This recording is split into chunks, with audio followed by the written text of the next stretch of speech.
And we are back with Business RadioX Pro Tips. Lee Kantor, Stone Payton here with you. Lee, I've been on the phone a lot and will continue to be throughout the balance of this year, I think, talking to prospective studio partners about teaming up with us so they can leverage this platform to help more people make more money in their market. One of the questions that almost always surfaces pretty early in that process is, how much time does it take to run a Business RadioX studio?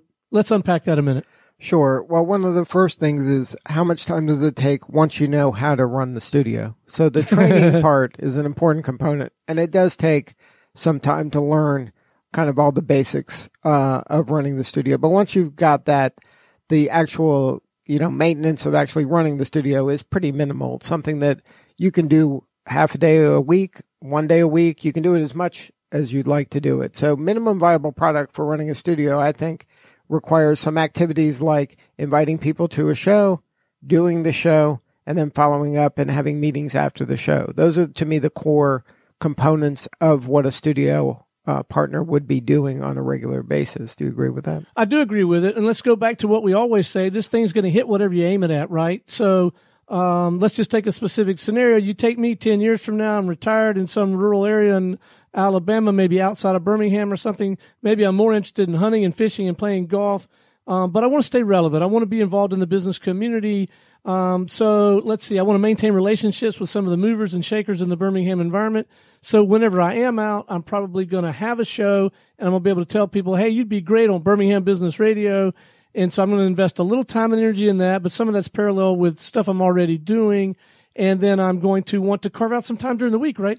Maybe we do it every Thursday. Maybe we do it every second Tuesday. So there's that time. And then there's also the time, and this is assuming I've been trained to do it all, that I gotta get it up in the system and get it published. Now, I'd probably hire somebody to do that part.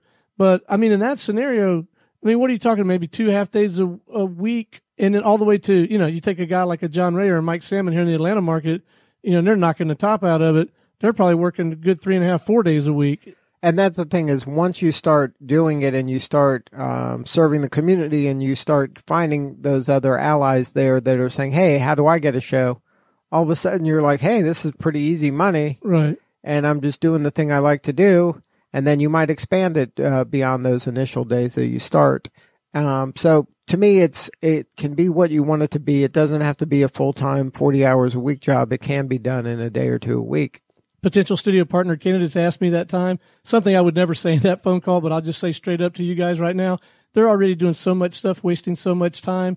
It's not going to take any more time. It's going to save them time compared to what they're doing now. Most people who are out there scratching and clawing for new business and ways to build new relationships, they're wasting so much time doing so much silly stuff.